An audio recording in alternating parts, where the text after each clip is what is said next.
ठीक है, लखनऊ वाला जब लखनऊ से बाहर जाता है तो उसे जब जबान तड़ाकी सुनाई देती है तो वो बहुत ऑफेंड हो जाता है।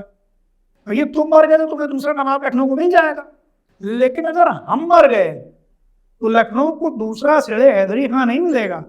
ये वो 2-4 दिन पहले घटना हो गई है, अच्छा, वो मरीन ड्राइव पे। हाँ, तो बारिश अब में क्या जो- हुआ कि भाई वो बहुत बदतमीजी हुई, बड़ा हुड़दंग हुआ, बड़ी बिल्कुल शर्मनाक हरकत। बिल्कुल तो अटेंशन की एक चुनौती यहाँ पे लगती है, वो रील ने बहुत उसको कम कर दिया।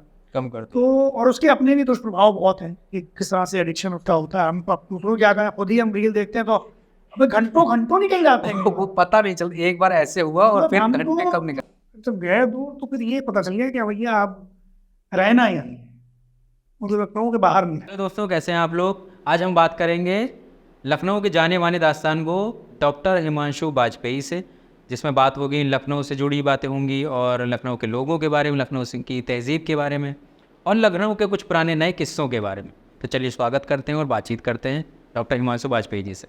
सबसे पहले दादा, बहुत बहुत शुक्रिया कि आपने अपना कीमती वक्त दिया। और दर्शकों को बता दूं कि दादा बहुत ही मुश्किल से अपना वक्त किसी को देते हैं। और एक कंफ्यूजन है जिसके बारे में पहले पूछ लूं, जैसे कि हमारी लखनऊ सादगी में कह लीजिए या तहजीब में कह लीजिए कि बड़े भाई को बड़े सम्मान के साथ भाई भी बोला जाता है, भैया बोला जाता है, और मैं दादा प्रेफर करता हूँ बोलना। तो मैं इसमें कंफ्यूज हो रहा हूँ कि क्या मैं बोल सकता हूँ आप दवा बोलते हैं तो बोलिए, उससे क्या है। ठीक है। और जैसे कि आप बहुत बड़े दास्तान गो और आपकी एक किताब आई थी किस्सा किस्सा लखनऊआ, वहाँ से आपके जो जीवन में बदलाव आया, फिर आपने कभी पीछे मुड़ के नहीं देखा, लोग उससे आपको जाने पहचाने। और उस किताब में भी और आपके जीवन में भी एक शख्स हैं जिनकी अगर बात ना की जाए तो ये पॉडकास्ट पूरा अधूरा है। तो सबसे पहले मैं उनके बारे में बात करना चाहूँगा, अंकित चड्ढा जी के बारे में, कि उनका क्या योगदान रहा और कैसे रिश्ते रहे आपके बीच में, दोस्ती यारी का या क्या भाईचारे का। नहीं, अंकित का तो बहुत योगदान है। जो प्रोफेशनल लाइफ है वो तो पूरी की पूरी अंकित की वजह से है। यानी अंकित ही सब कुछ अंकित का है। इसलिए हम ये बात कह रहे हैं क्योंकि अंकित ही दास्तान गोई में लेकर आए थे। यानी आज जो काम हम कर रहे हैं और जो काम हम जिंदगी भर करेंगे, वो काम हम कर ही इसलिए रहे हैं क्योंकि अंकित हमें इसमें ले आए। यानी अंकित नहीं होते तो दास्तान गोई हमारे लिए कोई दूर का तस्वीर होती कि भाई दास्तान गोई चीज़ होती थी, हम जानते थे कि हाँ शायरी में दास्तान सिखाता है, दास्तान गो सिखाता है, पुरानी कोई आर्ट फॉर्म होती थी।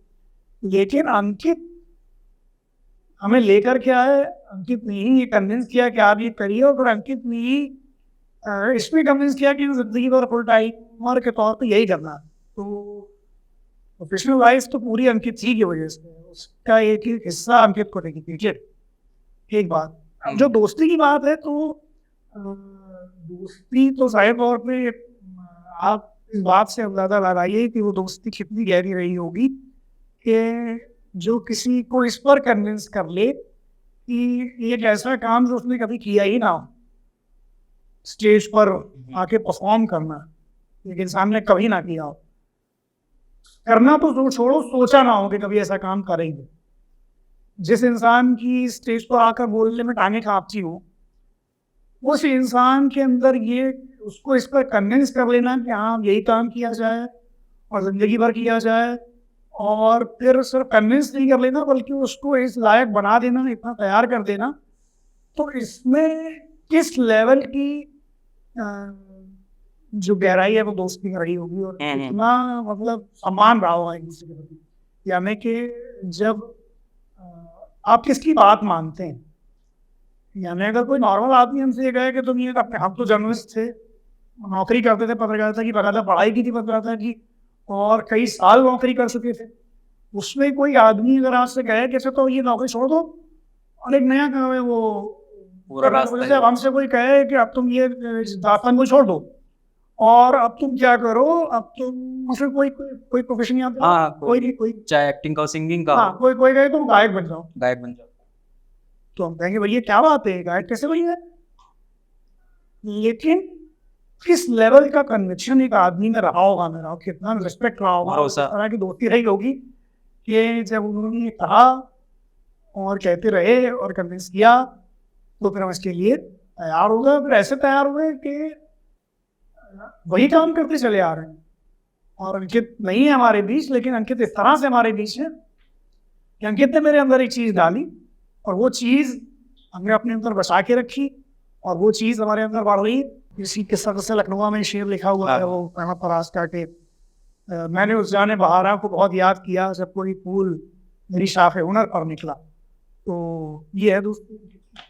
और दोस्ती के बारे में जितना मैं जानता हूँ कि एक शायर, कोई बड़े शायर हैं, उन्होंने उनकी एक शायरी 2 लाइनों की कि कितना कुछ जानता होगा वो शख्स मेरे बारे में जिसने मेरी मुस्कुराहट के पीछे भी पूछ लिया कि उदास क्यों। तो ये रिश्ता होता है दोस्ती का और बाकी रिश्तों से जो अलग होता है।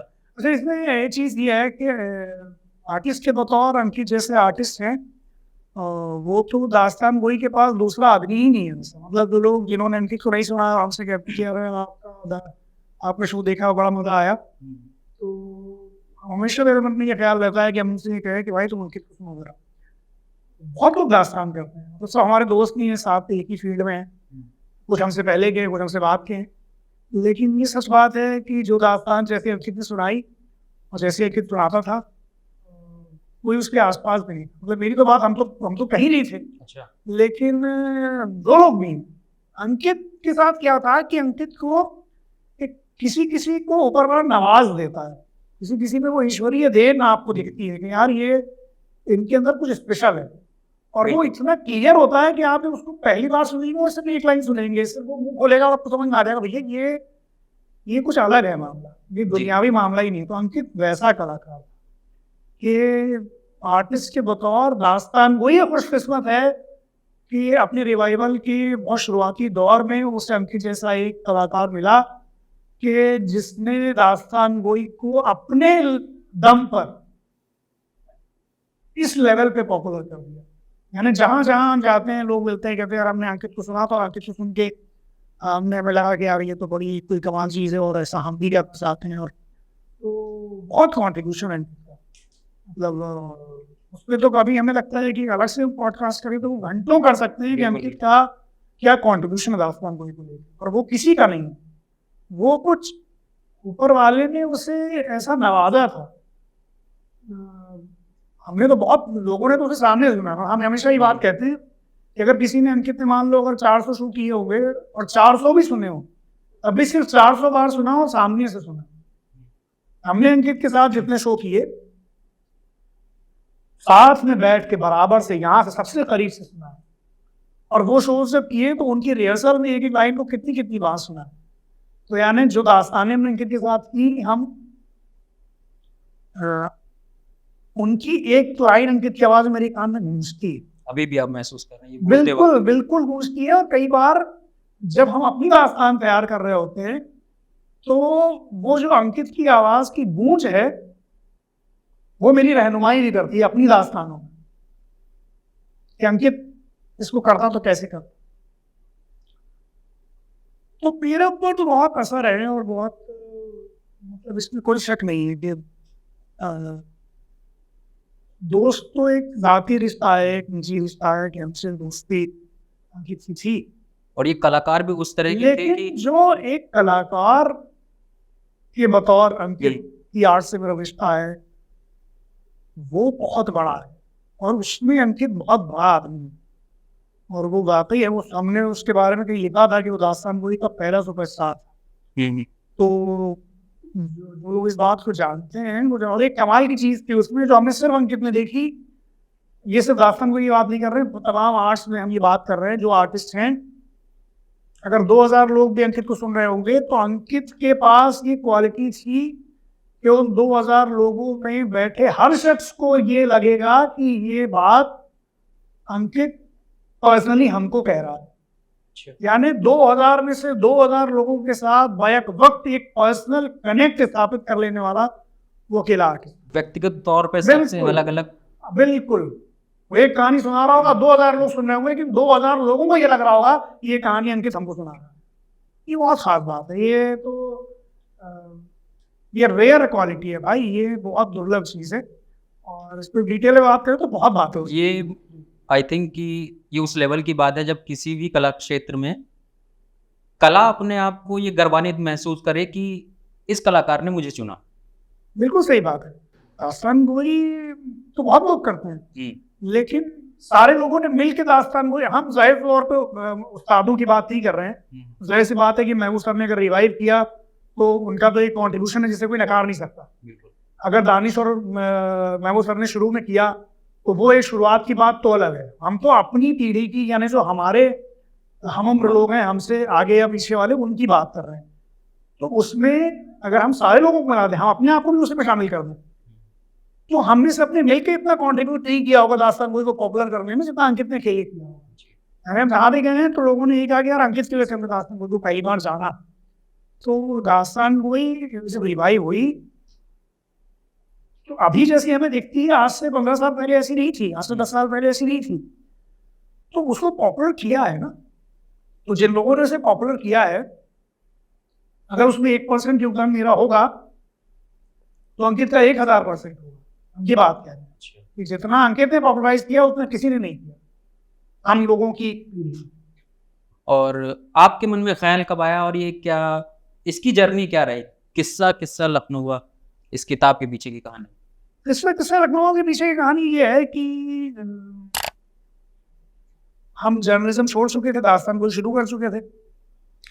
यहाँ पर नवभारत टाइम्स लॉन्च हुआ था या होने वाला था, उसी जमाने की बात है। तो एक हमारे सीनियर साथी हैं, उनका नाम है मनीष श्रीवास्तव, वो एनबीटी में काम करते हैं, सीनियर पत्रकार है।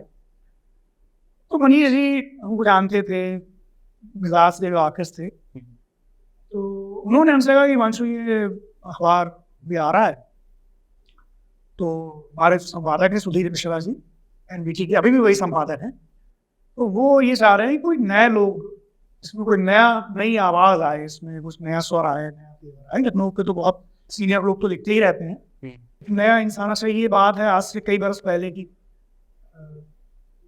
तो समझ लो 7-8 साल पहले की, और एग्जैक्टली कितना है वो अब लॉन्च हुआ।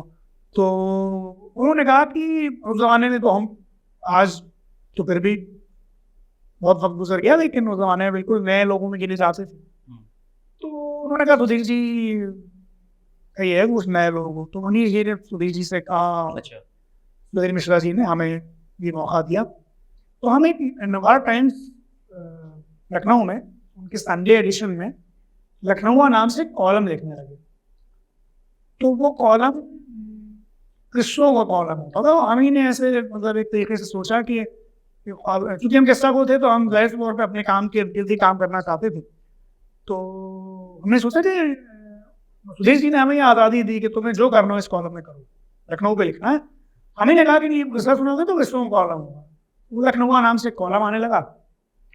वो कॉलम बहुत पॉपुलर हुआ, अच्छा, बहुत पढ़ा गया। मतलब ये सुधीर जी का कहना था हमसे कि वो बहुत सारे लोग उसको बहुत पसंद करते हैं। और उनका ये भी कहना था कि उनके पिताजी ने उनसे कहा, ये बात सुधीर जी ने कही और इसकी मतलब पुष्टि नहीं करेंगे, कि हमारे पिताजी हमसे ये कहते हैं कि भाई हिमांशु कॉलम पहले, क्योंकि उसी संडे एडिशन में सुधीर जी का अपना कॉलम होता।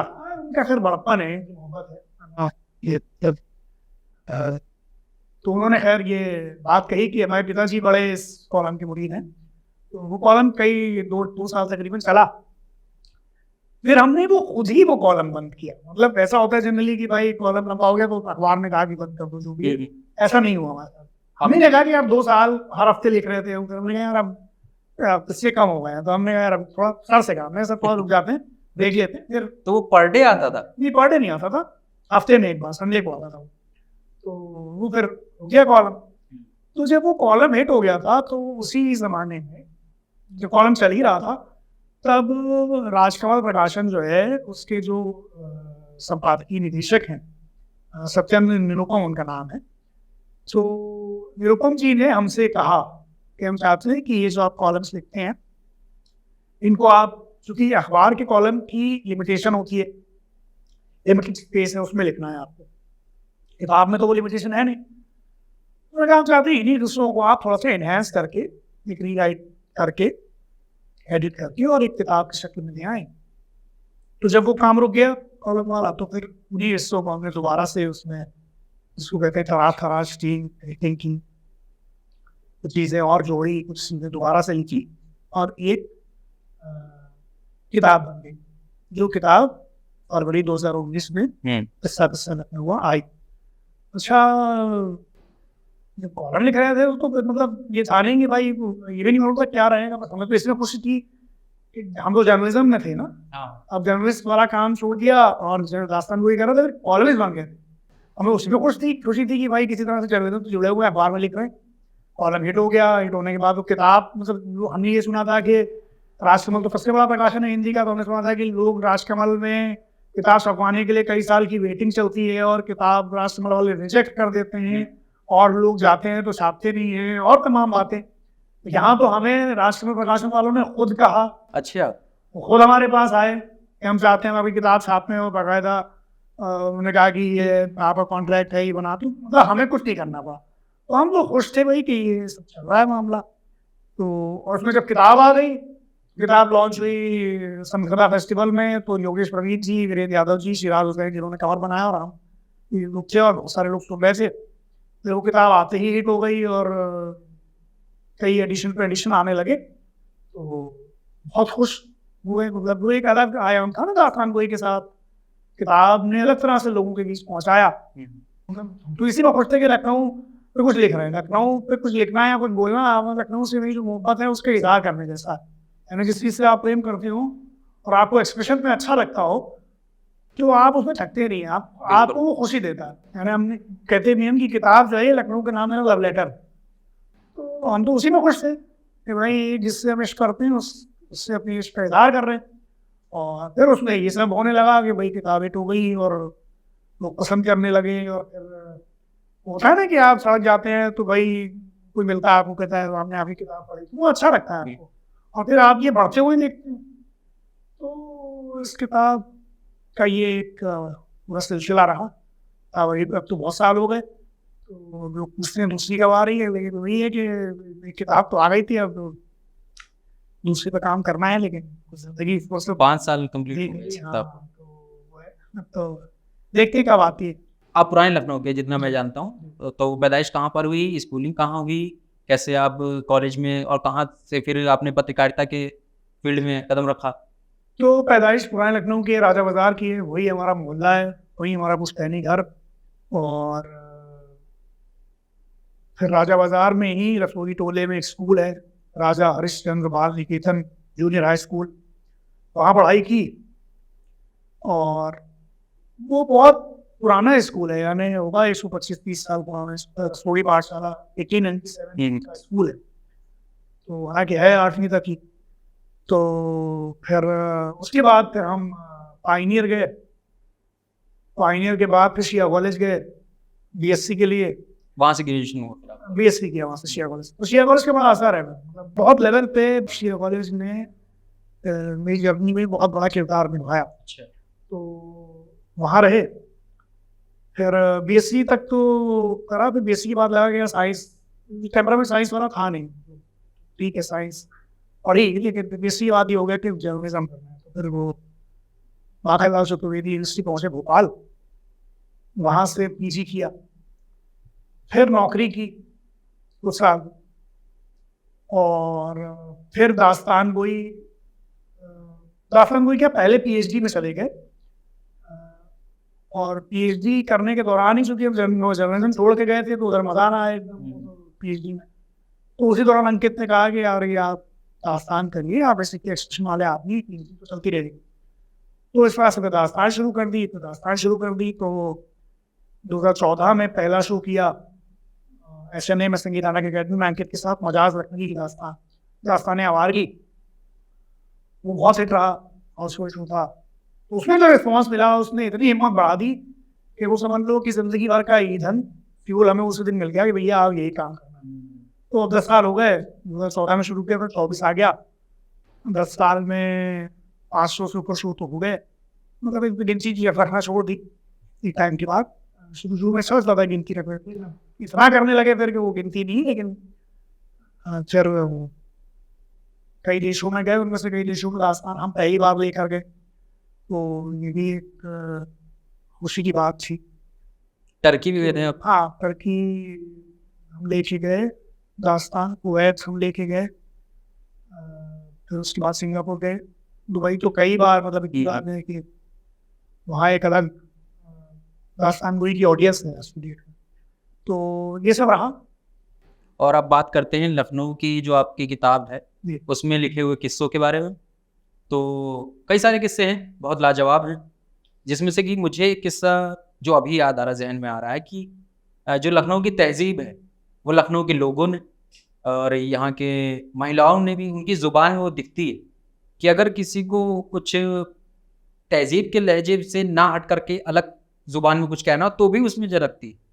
जैसे कि सास अगर बहू से कहती है, कुछ लड़ाई झगड़ा झड़प होती है, तो उसमें बहू उस सास से ही ताना मार के कहती है कि शबनम खा के, या क्या क्या किस्सा है वो, उसके बाद वो बेसिकली यहाँ एक अफसाना निगार है उर्दू के भी हैं, आयशा सिद्दीकी, तो वाली आसी साहब जो मशहूर शायर थे उनकी बहन। तो आयशा जी ने बड़ा इस पे मतलब उनका जो तजुर्बा है और जो लखनऊ उन्होंने देखा, तो बेसिकली उन्होंने ये बातें, ये उनकी बातचीत से हमें ये किस्से मिले। तो उसमें यह है कि भाई किस तरह से औरतें बात करती थी, किस तरह से देखभाल बात करती थी, तो उसकी एक झलक इसमें थी कि खुशका खा के शबनम में सो जाऊंगी। तो वो एक अंदाज था मतलब कि किस तरह से लोग जोक आपस में होती थी। तो इस तरह के बहुत किस्से इसमें हैं आम, इसीलिए ये लखनऊ के अवामी किस्से जो कहा गया, यानी इसमें नवाबों के भी किस्से हैं, लेकिन उनके भी केंद्र में एक आम आदमी है, उन किस्सों का नायक एक आम आदमी का प्रोटैगनिस्ट, जिनकी वजह से वो किस्सा अमर है, वो एक आम आदमी। जैसे कि वो जो कहानी है, किसी की बहुत मशहूर कविता है, वो कवि का नाम मैं भूल गया, इसलिए ये है कि कहानी अमर हुई उस बच्चे की वजह से जिसने ये कहा था कि राजा नंगा है। अच्छा, राजा भी है उस कहानी में, लेकिन राजा की वजह से थोड़ी कहानी अमर है, वो बच्चे ने कहा कि राजा नंगा है, तो बच्चे ने अमर की ना। तो ऐसे ही जय हैदरी खां की कहानी में नवाब भी है, नवाब ने बुलवाया उन्हें, कहा कि हमें गा के सुनाओ, लेकिन वो कहानी नवाब की वजह से थोड़ी अमर है, वो तो सिरे हैदरी खां की वजह से अमर है, जिसने ये कहा कि भैया ऐसा है कि तुम्हारा क्या भरोसा, तुम तो नवाब आज कुछ हो तो जागीर दे रहे हो, कल नवाब जो गर्दन कटवा दोगे, तो हमारी गर्दन कट गई भैया, तुम मर गए तो तुम्हें दूसरा नवाब रखने को मिल जाएगा। होता ही था, एक नवाब का दूसरा आ गया। लेकिन अगर हम मर गए तो लखनऊ को दूसरा सिरे हैदरी खां नहीं मिलेगा, तो अब दोबारा मत बताइए। बिल्कुल। तो किस्सा जो है वो एक आम आदमी ने किया। तो कई बार हम ये देखते हैं कुछ लोगों ने इस पे कहा कि ये तो अवामी किस्सा लिखा हुआ है, लेकिन अवामी किस्सा तो है इसमें। भाई किस्सों को समझो, किस्सों का एनालाइज करो कि वो किस्से किसके हैं। ये कहानी बहुत कैरेक्टर्स होते हैं, किरदारों से ही कहानी जो है प्रेमचंद का, उसमें बहुत सारे कैरेक्टर्स हैं, लेकिन हो रही है उसमें। तो ऐसे ही किस्सा हो गई ना, जब एक दौर है नवाबी दौर है, इस दौर पर लेकिन अवामी किस्से क्यों हैं? किस्सों में जो उभर रहा है वो एक आम आदमी।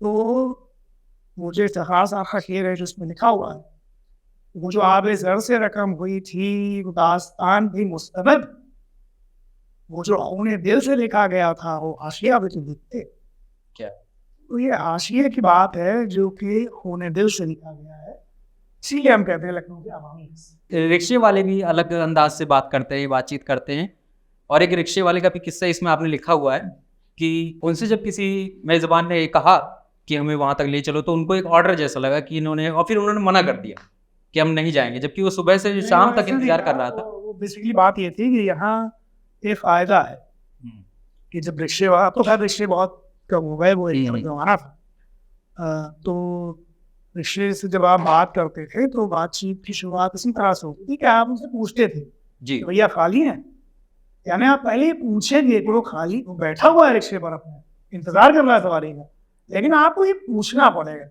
इसलिए क्योंकि आपको उसके अना का ख्याल रखना है, उसके सम्मान का ख्याल। बिल्कुल, आप ये पूछेंगे कि आप खाली हैं या नहीं। तो ये जो किस्सा आप बता रहे हैं ये है कि एक साहब आए बिल्कुल एकदम बोराए हुए और बिल्कुल बैठ गए रिक्शे पर, पहले बिना उससे पूछे, उसका रिक्शा है उससे पूछिए, तो आप जाके बैठ गए उस रिक्शे पे, तो यहाँ चलो। तो वो लखनऊ वाले क्या है, उन्हें उनके लिए बात का, शब्द का बड़ा महत्व है।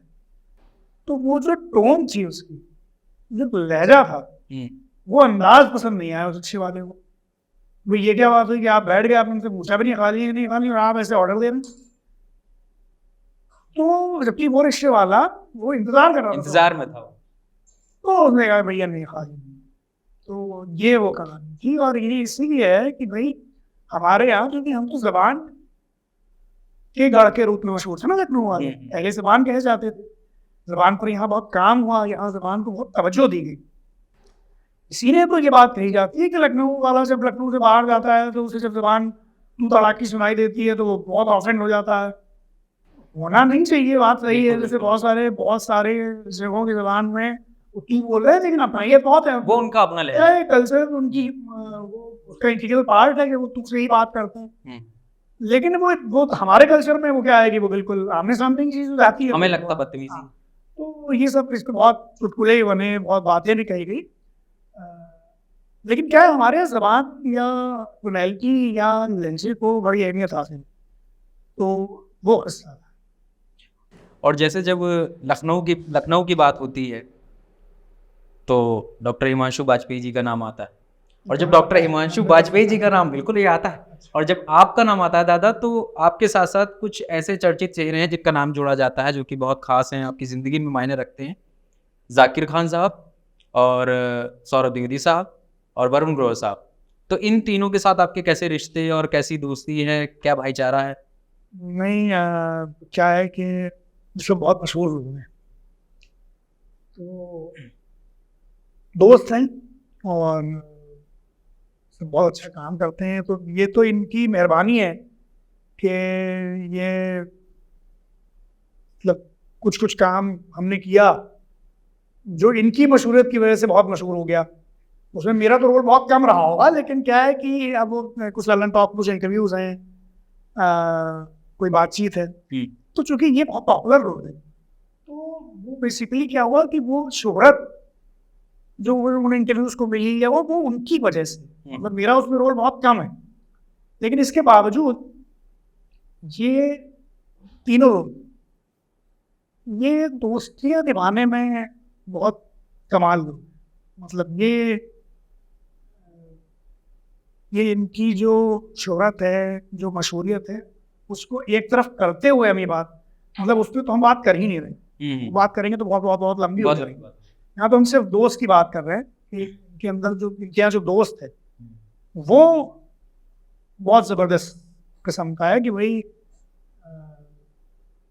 और जाहिर सी बात है ये इस बात की पुष्टि इससे भी होती है कि जो शोहरत की जिस मंजिल पर ये लोग हैं तो उसमें जिस तरह की मसरूफियत इनकी है, जिस तरह की पॉपुलैरिटी है, उसमें अगर वो हमसे दोस्ती निभा रहे हैं तो वो उनके बारे में बहुत कुछ बताता है, किस तरह से दोस्तियों को समझते हैं। उन्हें क्या है भाई, वो आदमी कोई दिल्ली में रह रहा है, कोई बम्बई में रह रहा है, कोई शोज कर रहा है दुनिया भर में, वो थिएटर पे थिएटर फुल कर रहा है, लोग पागल हुए जा रहे हैं।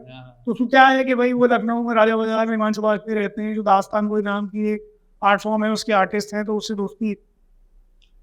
तो उसमें भाई सारा जो मजाज का शेर है ना कि उनका करम है, उनकी मोहब्बत जी, क्या मेरे नन्हे में, क्या मेरी हस्ती, भाई ये मेरा हाथ नहीं है, उनकी मेहरबानी है कि वो इतना मान देते हैं। तो फिर हमें लगता है क्योंकि वो इतना मान देते हैं तो फिर मेरी जिम्मेदारी हो जाती है कि उस मान को सहज के रखें, ये हमें। और जाकिर भाई के साथ वो क्या किस्सा था कि जब वो लखनऊ आए थे और आप आई थिंक इदरीस पीरियड, हाँ, वो क्या हुआ कि वो मैंने कहीं सुनाया भी था पहले, वो वायरल भी बहुत है, सुनी हुई बात फिर से। तो असल सच क्या पूरा शुरुआत से? यही सच है, वो जो उसने बताया वही सच है कि बिरयानी लेनी थी और देर हो गई थी, तो बिरयानी आई तो जल्दी जल्दी में लगा भाई दे दो। तो वो जो बच्चा था वो ऐसे अखबार बिछाने लगा, बाहर एक ठेला टाइप था उसी पर, तो जाके ने कहा दे दो खा लेंगे, कोई दिक्कत नहीं, खा लेंगे, हम बाहर ही खा लेंगे। हाँ, मतलब अखबार में सब दे दो, बस देर हो रही है, खा लेंगे।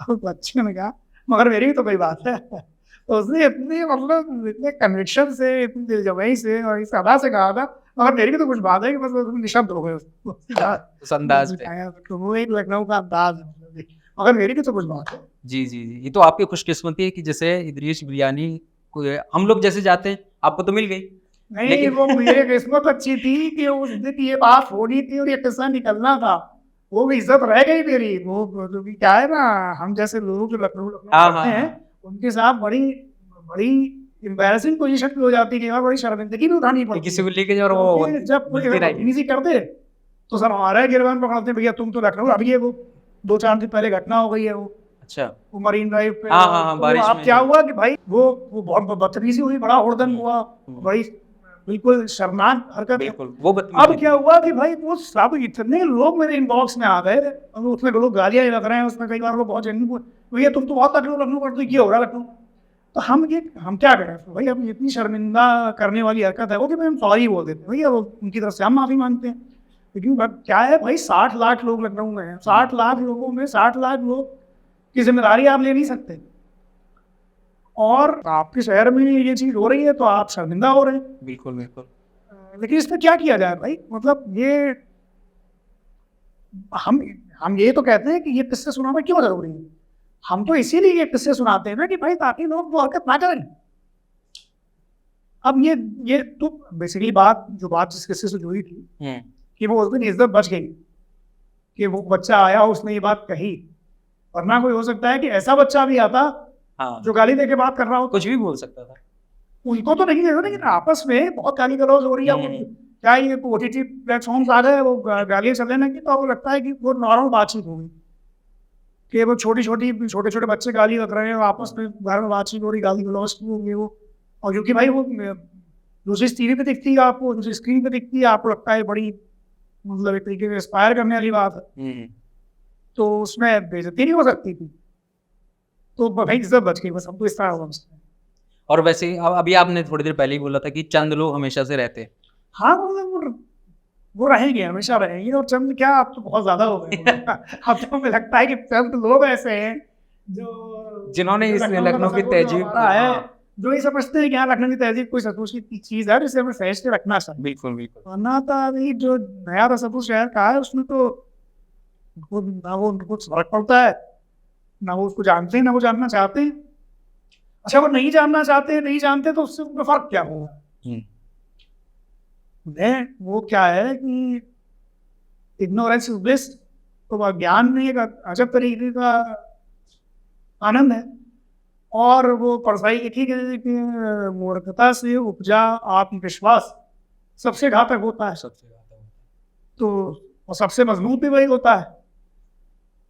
तो उसमें क्या है, करते रहो लखनऊ लखनऊ, हमारा किस्से सुनाते हैं उन लोगों को है जिनको अच्छा लगता है, और उन लोग को भी सुनाते हैं जिनको थोड़ा सा ही रुझान है, जो जानना चाहते हैं। अब जो जिसको मतलब ही नहीं है तो हम सुनाते हैं लखनऊ को, इससे क्या फर्क पड़ रहा है। वो कहेगा नहीं पहले आप कुछ रहेंगे, हाँ यहाँ पहले आप नहीं है, यहाँ पहले हम हैं। आप खोते रहिए कुछ कभी कोई सुन, तो हम तो ये समझ के सुनाते हैं कि भैया ठीक है, इसी एक वजूद में कुछ ऐसे लोग भी होंगे जो आपको सुनेंगे, नहीं सुनेंगे तो नहीं सुनेंगे, उसमें कौन सी बात है भाई। लोग नहीं सुन रहे तो दुनिया में हमसे बड़े बड़े आर्टिस्ट हैं, हम तो आर्टिस्ट हैं भी नहीं। अगर हम जिन लोगों की बात कर रहे हैं उनके सामने खुद को रखें तो हमारा तो वजूद ही नजर नहीं आएगा। उन बड़े आर्टिस्ट को भी न सुनने वाले, गाली बक देने वाले, ट्रोल कर देने वाले लोग हैं। तो दुनिया बहुत ऐसे नहीं, बहुत इंसाफ है दुनिया को, दुनिया इंसाफ पे चल नहीं रही है सब, ठीक है। और अब तो एक चीज और कि रील्स का जमाना है, आप भी देखते हैं इंस्टाग्राम रील्स स्क्रॉल करते रहते हैं, घंटों बीत जाते हैं। तो इसी बीच जो युवा पीढ़ी जो रील्स बना रही है, उनकी एक रील वायर हुई, मोटिवेशन का लेवल अलग चरम पे होता है, लेकिन अगर कुछ वीडियोस नहीं चलती है, कुछ रील्स नहीं चलती है, तो उनका मोटिवेशन डाउन हो जाता है। उनको लगता है कि अब जिंदगी में कुछ हो रही ना, नंबर्स नहीं बढ़ते, और जिनके नंबर बढ़ जाते हैं तो वो खुश मिजाज समझते हैं अपने आप को कि हम बड़े फेमस हैं, प्रसिद्धि के लेवल पे है। तो आप अपने आप को कैसे, अपना मोटिवेशन को, उस जुनून को कैसे कायम रखे हुए हैं अभी तक इस फील्ड में? किसी भी कला क्षेत्र में अगर कोई कला प्रेमी काम करता है, कार्य करता है, तो एक जो आग शुरुआत में लेके चलता है तो धीरे धीरे कम होती जाती है। मेरा इसमें बहुत प्रैक्टिकल माइंड है। जब हम दास्तान करते हैं तो अब हमसे लोगों ने बताया भैया ये इंस्टाग्राम भी एक चीज़ है, इस पे फॉलोअर होते हैं तो बढ़िया रहता है। फिर हमने प्रैक्टिकली अनुभव किया, हमको शो वीडियो उसमें हमें पता चला कि भाई फॉलोअर देख के और तब उसके आधार पे आर्टिस्ट को बुलाते हैं हाँ। कि भाई जिसके फॉलोअर ज़्यादा है। किसी फेस्टिवल में हम गए, वहाँ एक बहुत सिंगर जो थी वो अच्छा नहीं गा रही, तो जो और उसी में हमारी दास्तान भी थी, तो हमने उन ऑर्डर से पूछा भाई इनको, उनसे थोड़ी दोस्ती थी मेरे, यार इनको क्यों आप में सुन भी नहीं रहा है, वो अच्छा गा भी नहीं। मैं कहा नहीं, इनके फॉलोअर बहुत हैं, अब क्या है कि जब हम लगाते हैं तो भाई इससे हमें ऑर्गेनाइजर की भी मजबूरी है। वो ऐसा इंसान चाहता है कि जो उसके फेस्टिवल को भी तो प्रमोट करे। अब मेरे 10 फॉलोअर हैं और किसी के हैं 10 मिलियन, तो 10 मिलियन वाला लगाएगा कि भैया हम इस फेस्टिवल में गए, हमने परफॉर्म किया, तो उसकी फेस्टिवल की भी पब्लिसिटी वही होगी, टिकट नंबर्स की उसको बात। अगला फेस्टिवल करने के लिए बजट मिलेगा, स्पॉन्सर मिलेंगे, ये उसकी प्रैक्टिकल। अब क्या है कि तो हमसे किसी ने कहा भैया इस पे भी जमाइए। अब भाई मजबूरी थी मेरी, क्योंकि जब दुनिया ऐसी चल रही है कि उतना फॉलोअर देख के आपको काम मिलेगा, और फुल टाइमर है तो भैया काम की जरूरत रहती है, और चलो भैया अभी एक दुकान लगाओ, तो वहां भी एक शाखा खोल दी अपनी दुकान की, तो वो चल रहा है। लेकिन इसको हमने यूं समझा कि इसमें बहुत ज्यादा अगर दिमाग खपाओगे तो फिर पगला जाओगे। मतलब ये क्या है कि ये एक बदलता दौर है जिसके साथ में चलना बदलते दौर की बात नहीं है। मतलब एक तो वो लोग हैं जो बहुत पॉपुलर है, कई मिलियन वाले हाँ। बहुत पॉपुलर लोग, या कोई भाई किसी की किस्मत में है, किसी को नवाज दिया ऊपर वाले ने, आओ हिट हो गया। अब उसमें हम कहें कि भाई एक रील नहीं चली तो हम उदास हो जाएंगे, रील चल गई तो फूल से गुप्पा हो जाएंगे, नहीं होना चाहिए। क्योंकि भाई ये है क्या, सोशल मीडिया की फॉलोइंग एक अलग चीज है, अपने अंदर इंसान के अंदर जो जंग चल रही है, जो मोर्चे खुले हैं, वो अलग चीज है। तो इसमें बहुत ज्यादा इससे बहुत प्रभावित रहना चाहिए, मेरा ये मानना है। काम खूब करना चाहिए, आप काम करें इस पे कि भैया आप और बढ़ जाए आपके, लेकिन आपको अपने आप की भी समझ होनी चाहिए। हम दास्तान को ही करते हैं, बिल्कुल ठीक है, हमें लगता है कि भाई हमने 10 साल काम किया तो लखनऊ में थोड़ी पॉपुलैरिटी हो गई कि भाई स्टार चलते तो सब लोग पहचान लेते हैं।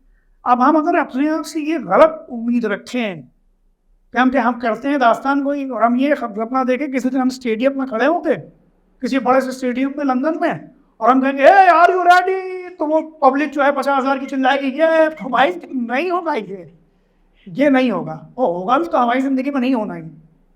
दास्तान कोई तो मिजाज अलग है, वो एक अलग आर्ट वो आर्ट फॉर्म अलग है। जैसे क्लासिकल म्यूजिक अलग म्यूजिक है भाई, वो बहुत हिप महान हॉप अलग परंपरा है, वो बहुत महान परंपरा है, उसमें लोगों ने जिंदगियां लगाई हैं, उसमें हमारे देश की पूरी समृद्ध परंपरा है, और महापुरुष लोग हमने उस विधा में देखी है अपने देश में। लेकिन अगर हम उस विधा से ये उम्मीद करने लगेंगे कि क्लासिकल म्यूजिक कभी इतनी पॉपुलर हो जाए कि मतलब बिल्कुल सड़क चलते कोई क्लासिकल म्यूजिशियन आया तो सड़क पे एकदम मारपीट हो गई और लाइन लग गई, और नहीं होने वाला। क्योंकि क्लासिकल म्यूजिक का मिजाज अलग है, वो इंटीमेट गैदरिंग की, बैठकों की, महफिलों की, आत्मीय क्षणों की चीज है, सलीके की। वो वैसी चीज नहीं है। तो आप ये अगर हमने अपने आप से गलतफहमी पाल दी, हमने अपनी आर्ट को भी कम समझा, अपने आप को भी कम समझा, तब हम इसमें फ्रस्ट्रेट हो जाएंगे कि यार जो हमारे तो फॉलोअर बढ़ नहीं रहे भाई। अब तुम्हारा हम बात करते हैं लखनऊ पे, इंस्टाग्राम पे, और हम उनसे पॉपुलरिटी में अपनी वो तुलना लगाएं कि जो ये दूसरी तरह के काम करते हैं, तो भैया आप अपनी आर्ट को भी नहीं जानते, आप खुद को भी नहीं जानते। काम करना चाहिए, आपको ये लगना चाहिए कि भाई ठीक है, आपका काम अगर एक नया मीडियम आया उसके थ्रू लोगों तक पहुंच रहा है तो आपके लिए खुशी की बात होनी चाहिए कि आपको एक और मौका मिला अपनी बात को लोगों तक पहुंचाने। और एक ये जिम्मेदारी भी होती है। लेकिन ये रील पॉपुलर हो गई तो एक रील चल गई तो वो पॉपुलर बात बन गई, और एक नहीं चली तो वो हो गया। तो भैया जब ये नहीं था सोशल मीडिया, है ना, तब भी वो पॉपुलर थे। प्रहलाद सिंह टिपानिया कबीर सिंगर है, पद्मश्री मालवा के, मालवा में उनकी जो फॉलोइंग है वो मतलब है अंग्रेज। उनके अपने यूट्यूब चैनल पे होंगे मेरा ख्याल 3-4 लाख फॉलोअर, और जिन्होंने उनके भजन कॉपी किए, जिन्होंने उनके भजन गाए, उनको फॉलो किया, उनके चैनल पे बहुत बहुत फॉलोअर्स उनसे भी ज्यादा है, उनसे ज्यादा है। तो प्रहलाद जी रहेंगे ना, बिल्कुल। और प्रहलाद जी ने जब भजन गाना शुरू किया तो मालवी कबीर सिंह ऐसी नहीं थी। तो प्रहलाद सिंह टिपानिया हमें आज ऐसे देखते हैं कि भाई वो अमेरिका भी जा रहे हैं और उनको सुना भी जा रहा है और पद्मश्री भी है और तमाम चीजें। जब उन्होंने शुरू किया था तो एक संघर्ष था। मालवी जो शैली है कबीर गायन की, उसे पहचान दिलाना, और उनका सबसे बड़ा कॉन्ट्रीब्यूशन ये है कि उन्होंने मालवी कबीर सिंह गायन को मालवा से निकालकर, छोटे छोटे गांवों से निकालकर एक वैश्विक परिदृश्य में उसे स्थापित कर दिया। यानी मालवी कबीर गायन छा गया दुनिया में। ये उनका अपना कॉन्ट्रीब्यूशन है कि प्रहलाद जी को देखकर सैकड़ों लोगों ने नहीं, बल्कि सैकड़ों मंडलियों ने कबीर गायन शुरू कर दिया जी। ये उनका अपना कॉन्ट्रीब्यूशन है। इस कॉन्ट्रीब्यूशन को क्या आप नाप सकते हैं किसी यूट्यूब सब्सक्रिप्शन से या किसी व्यू से? एक गांव में कोई गायन हो रहा है, वो गायन एक आदमी कर रहा है, उस आदमी ने उस गायन को इतनी प्रतिष्ठा दिलाई कि वो गायन दुनिया भर में मकबूल हो गया, और फिर उस आदमी को देखकर एस्पायर होने लगे हजारों लोग, और गांव गांव में बच्चा बच्चा गाने लगा और मंडलियां बन गई।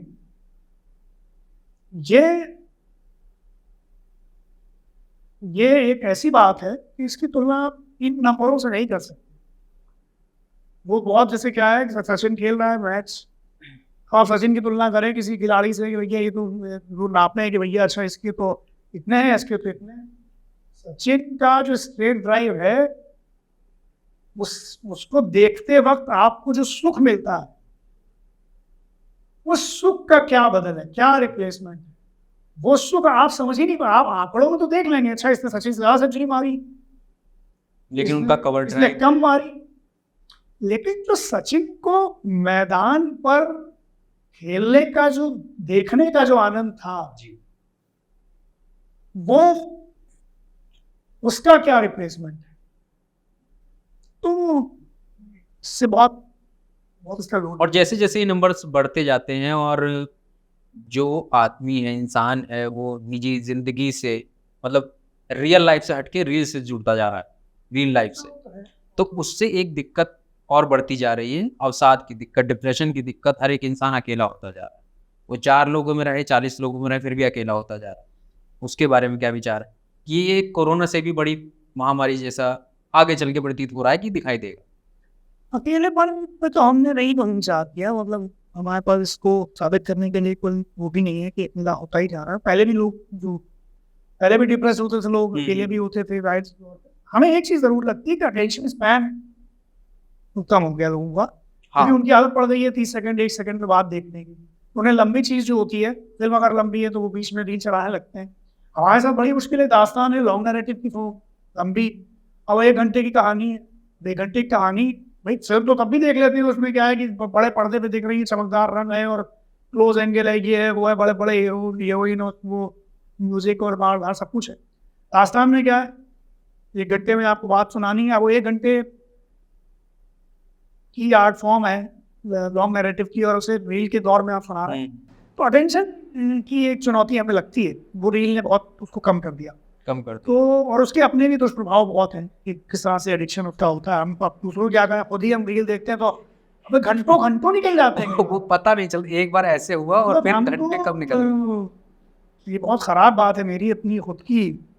अब ये चस्का एक एडिक्शन टाइप का लग गया भाई। ये इससे पहले सोशल मीडिया का था ऐसा ही, तो फेसबुक से भाग ही इसीलिए गए हम। फेसबुक पे नहीं है तो इसे भाई हमें लगा पगला जाएंगे, तो गिरफ्त में यही है। और अब तो कितने सारे आ गए कि घंटों नीच क्यों चलाएंगे यार। फेसबुक पे अलग चलाएं, इंस्टा पे अलग, ट्विटर पे अलग।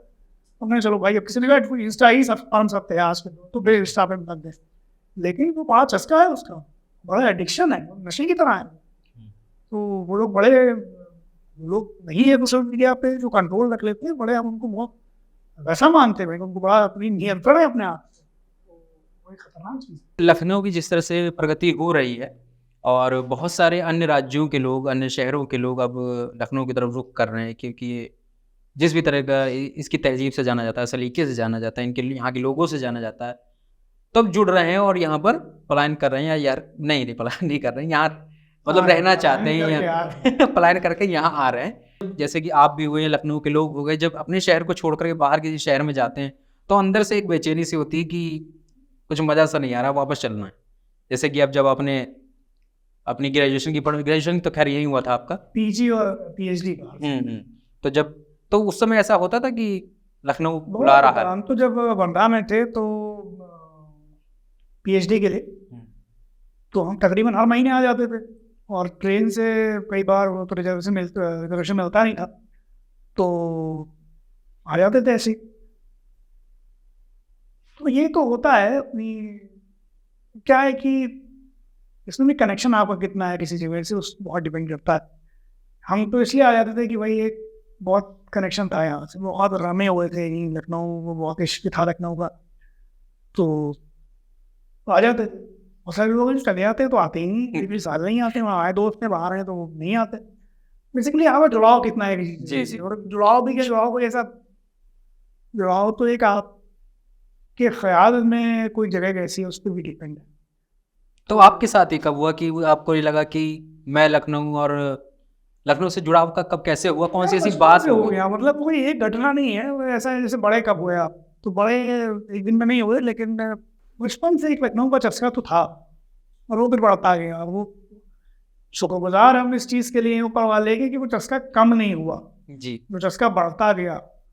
और तो वो था बचपन से। जैसे कि हम किसी चीज़ से लगाव में होते हैं, इश्क होता है, मोहब्बत होती है इस चीज़ से, तो जब वो हमसे दूर होती है तो हमें पता चलता है कि अरे हमें तो मोहब्बत है इस शहर से या किसी चीज़ से। जैसे हमको तो हमारे साथ ये अच्छी बात थी कि हमें जब नहीं दूर थे तब भी पता चल गया था, जब गए दूर तो फिर ये पता चल गया कि भैया आप रहना ही नहीं, मतलब लखनऊ के बाहर नहीं रहना, मतलब कुछ भी करें रहना लखनऊ में। ये हमने तय कर लिया था कि भैया पहले लखनऊ में रहेंगे और फिर लखनऊ में रह के तब तय करेंगे करना क्या है। तो लखनऊ नहीं छोड़ा, ये ऑप्शन होता है ना आपके पास से, आप चले गए बम्बई, चले गए दिल्ली, चले गए काम करने के लिए, वो जाते हैं, वो भी गलत नहीं है भाई। पैसे कमा कर अपने परिवार को सपोर्ट करना, या परिवार ही को क्यों, अपने मेहनत से अपने पैसे कमाना, अपने स्किल के तौर पे अपनी विद्या के बल पर एक मकाम बनाना, अच्छी जिंदगी बसर करना सबका हक है और करना चाहिए। बस हमें ये लगा कि अगर वो काम लखनऊ में कर सकते हैं तो फिर हम बाहर नहीं जाते। ये बात ही कि वो काम ना लखनऊ में करना चुना, लेकिन सबके पास सहूलत नहीं होती, प्रिविलेज नहीं होता। तो जो लोग बाहर भी जाते हैं, ऐसा नहीं है कि वो बाहर चले गए तो कम लखनवी हो गए। वो वाजिद अली शाह लखनऊ से चले गए कलकत्ता, तो वो लखनऊ नहीं रह गए क्या? वो मजबूरी थी उनकी, चले गए। तो वो इफ्तिखार साहब का शेर है कि पैगंबरों से ज़मीनें वफा नहीं करती, हमें से कौन खुदा थे कि अपने घर रहते। और एक सवाल और, उसके बाद हम इस पॉडकास्ट को यहीं ख़त्म करेंगे। थोड़ा अलग है कि राजनीति में कब आ रहे हैं आप? कौन टिकट दे रहा है? नहीं दे टिकट तो आ जाएंगे। उसके बारे में बात होना बहुत नहीं, राजनीति में बिल्कुल आना चाहिए। मेरी तो बहुत, मतलब मेरी तो बहुत दिलचस्पी भी है, और मैं तो मौका मिले तो बिल्कुल आ जाए। मतलब हम उसमें से नहीं कहते नहीं राजनीति में। राजनीति आपको ये अवसर देती है, ये शक्ति देती है कि आप बहुत सारा बदलाव ला सकते हैं। बदलाव तो आप दास्तान को बन के भी ला सकते हैं, आप एक अच्छा नागरिक बन के भी ला सकते हैं, लेकिन राजनीति एक ऐसी चीज है जो आपको वाकई में जिस लेवल का बदलाव आप पॉलिटिक्स में होके ला सकते हैं, वो शायद और बहुत जगहों पे नहीं ला सकते। और हमें तो पसंद भी है, बहुत दिलचस्पी भी है।